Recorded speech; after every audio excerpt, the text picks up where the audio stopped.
Bonjour, je suis Marie-Ève Le Bourdet et voici une capsule explicative concernant le cadre de référence en éducation spécialisée.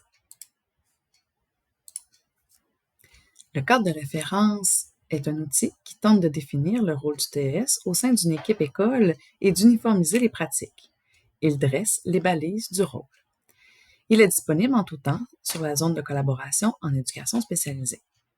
Il a été élaboré par des TES du Centre de services scolaires des découvreurs, des psychoéducateurs et des conseillers en adaptation scolaire. Les principaux sujets abordés dans le cadre de référence sont le rôle des TES dans l'équipe école, le soutien offert par le TES, par exemple la prévention, l'encadrement et l'intégration, les tâches qui présentent une grille non exhaustive.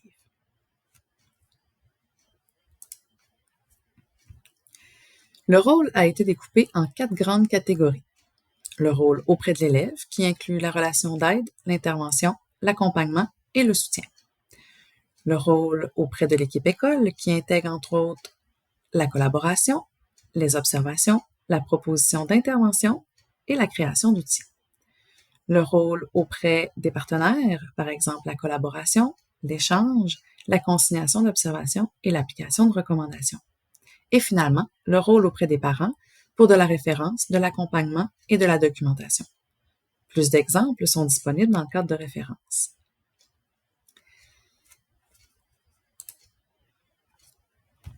La pyramide de soutien offerte par les TES aux élèves s'inspire de la pyramide RAI, réponse à l'intervention. En bas de la pyramide, nous y retrouvons les mesures universelles. Ce sont donc les interventions de groupe, de sous-groupes, d'ateliers, et elles sont planifiées. Au centre de la pyramide, les mesures ciblées sont plutôt des interventions ponctuelles ou planifiées, concernant les règles de vie, les interventions éducatives, la gestion positive des accords de conduite. Et tout en haut, nous retrouvons les interventions individuelles intensives.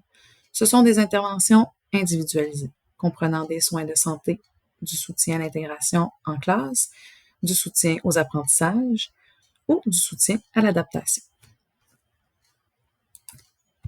Parlons des tâches TES. Dans le cadre de référence, une liste sous forme de tableau vous est présentée. Il faut toutefois garder en tête que cette liste est non exhaustive.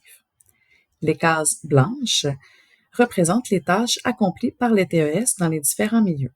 Les colonnes sont séparées selon les différents mandats des TES. Par exemple, les classes spécialisées et les classes ressources, l'accompagnement individualisé, les TES écoles, les locaux de retrait, la prévention des dépendances et les TES secteur adulte.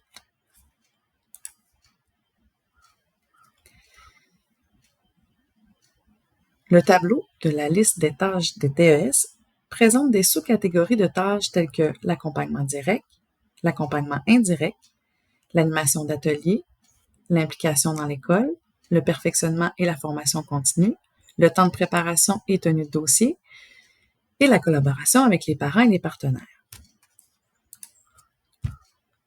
Plusieurs annexes sont disponibles dans le cadre de référence en éducation spécialisée. L'annexe 1 présente le plan de classification qui liste une partie des tâches des TES lors d'un affichage de poste, les qualifications requises et les préqualifications pour certains milieux spécialisés tels que les mandats régionaux, les classes ressources primaires et secondaires, les classes spécialisées et les intervenants au secondaire associés au dossier sur la toxicomanie. L'annexe 2 liste des liens vers des lois qui sont pertinentes pour des milieux scolaires tels que la loi sur les jeunes contrevenants, la loi visant à prévenir et à combattre l'intimidation et la violence à l'école ou l'âge de consentement.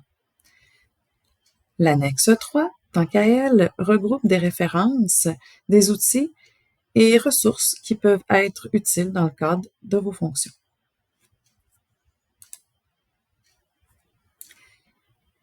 L'annexe 4 est un outil de clarification des tâches entre les TES d'un même milieu.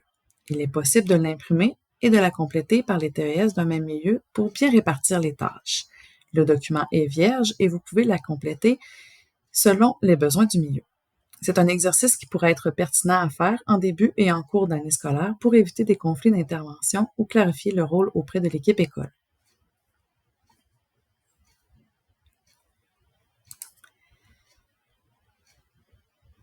L'annexe 5 est un aide-mémoire pertinent pour les personnes qui arrivent dans le milieu scolaire, ainsi que pour ceux et celles qui arrivent dans une nouvelle école et qui aimeraient avoir une liste de choses à faire dans le but d'être efficaces. Plusieurs documents ont été consultés pour produire le cadre de référence en éducation spécialisée. Et vous les retrouvez tous dans le document, qui, je vous le rappelle, se trouve sur la zone de collaboration en éducation spécialisée.